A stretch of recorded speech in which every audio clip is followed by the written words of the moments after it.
Hey guys, Beyond Lynx here. This is my second channel. If you guys are just watching this video for the first time, I do have a first channel. It's Resident Lynx. Please subscribe to that channel also. I really appreciate it. I hope you guys enjoy my movie review on Child's Play 1. I will be doing the full franchise on the channel. And also please like and subscribe. I really appreciate it. Leave a fat like. Press that bell icon for more videos like these. Now let's get started with the video. Hope you guys enjoy. This review will be what I liked and didn't like about the movie. I really enjoyed the music, especially in the beginning and the end of the movie. It brings back memories. It's an iconic song that should have been in every one of the movies after this one. The acting from Brad Dourif is great. You really believe that he's actually dying in the beginning of the movie. Brad Dourif's a great actor as it is, so anything that he's in makes it even better. When Mike Norris and Charles Lee Ray are in the toy store together, Charles gets shot by Mike, and then after Charles gets shot by Mike, Charles has to find the kind of thing to put his soul into. So guess what he finds? He finds the good guy doll. This is the first time you hear the iconic chant. I really like the visuals of the scene. The lightning coming down from the store, and the glass breaking from the ceiling. I really like the little kid in this, Alex Vincent. I like how he stumbled over his words. It was really cute, and he does improve in the second movie. I really like that Chucky really doesn't talk in a lot of the film to make you think that Andy's doing all of these awful things. In a lot of the film, all you see is a hand until the halfway mark. So you think, oh, maybe it's Chucky or maybe it's Andy. Who knows? I had to put Chucky's first kill in here also. The suspense of Aunt Maggie looking around, not seeing anything, but only hearing. We the audience know what's coming, but she doesn't. When she puts her guard down, that's when you know something's going to happen. Chucky picks up a toy hammer and hits her right in the face. Then she stumbles and falls through the window and crashes right through the window, a few stories above the ground. Then hits the car parked on the road down below. That was the first death of the series, so it's going to be iconic. I mean, come on. Maggie falling out of the window, hitting a car parked down below. You can see her hand dangling off the car, so it's iconic. I remember hearing that Alex Vincent didn't once say that Chucky said that Aunt Maggie was a real bitch and got what she deserved. I thought that was funny because Alex Vincent's mom was actually on set that day, and he didn't want to cuss in front of his mom. I also thought that Catherine Hicks did a really good job as the concerned mom. I also like the little detail that Chucky knew that Karen was still listening from the door because he could see her shadow.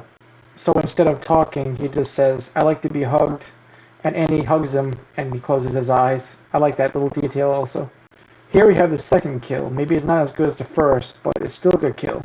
Chucky turns the stove on, Eddie shoots at it, and blows up the whole entire building. I also heard that was an actual building they blew up because it was condemned. Then after Andy gets taken away to a facility, and we got our third kill of the movie. The psychologist that takes Andy and tries to put a syringe in him ends up getting the back of his leg sliced. So the psychologist can't walk or anything because of that. Then Chucky puts some kind of band around the psychologist's head and pulls something, and it conducts electricity and fries the psychologist. I also like when Karen finds the batteries in the box and feels anxious because Chucky has been talking without them. Now she has to check at the back of Chucky.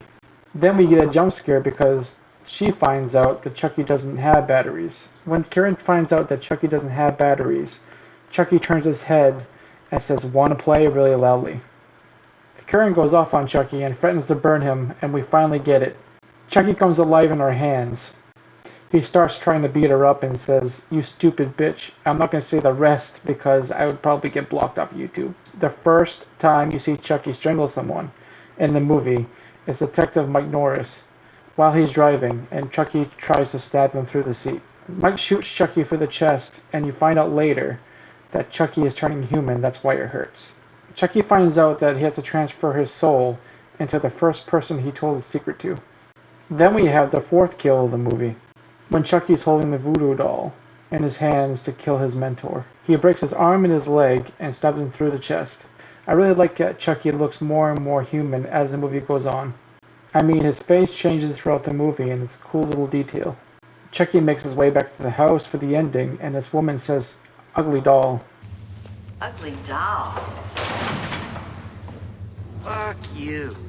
Then Chucky says, "Fuck you," and that makes me laugh every single time. Chucky starts his chant on Andy, but Karen stops him just in time, so he can't complete the ritual. We can't forget the line, "This is the end, friend." This is the end, friend. When Chucky gets burnt alive. Even though Chucky is burnt alive, he still comes after Andy, even after he gets his head and limbs shot off. Then we have the final scene where Chucky dies for the first time. In this film, he gets shot in the heart. That's how he dies. The final scene of the movie is we see Andy staring at Chucky when it goes to freeze frame. Fun fact, when Chucky was getting burnt alive in the movie, Brad Dourif was actually yelling at a studio, and his daughter was watching the whole entire time, and she got freaked out and she ran out of the room. That kid was Fiona Dourif. She ended up being in the movie 6 movies in, and a TV series. Okay, now is the time that I tell you my mixed thoughts on this movie. When Maggie's killed, why doesn't cops try to contact Karen? She didn't know anything until she came home and seen the crime scene. Also, the next day, same complaint. You would think the school would have tried calling Karen because Andy never showed up, or at least called the police or something. Andy could have gotten kidnapped. In fact, in real life, that probably would have happened. I mean, maybe they did call the police because the next scene after Eddie dies, Andy is with the cops. I also noticed when Chucky was trying to kill Mike, you can see someone lifting Chucky up. You can see his legs. I mean, it was the 80s, but you would think somebody would have caught that. Okay, we are close to the end now.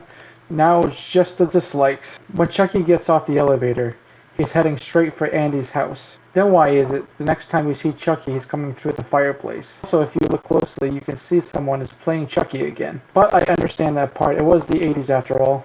One last thing is when Chucky says the line, "I have a date with a 6-year-old boy."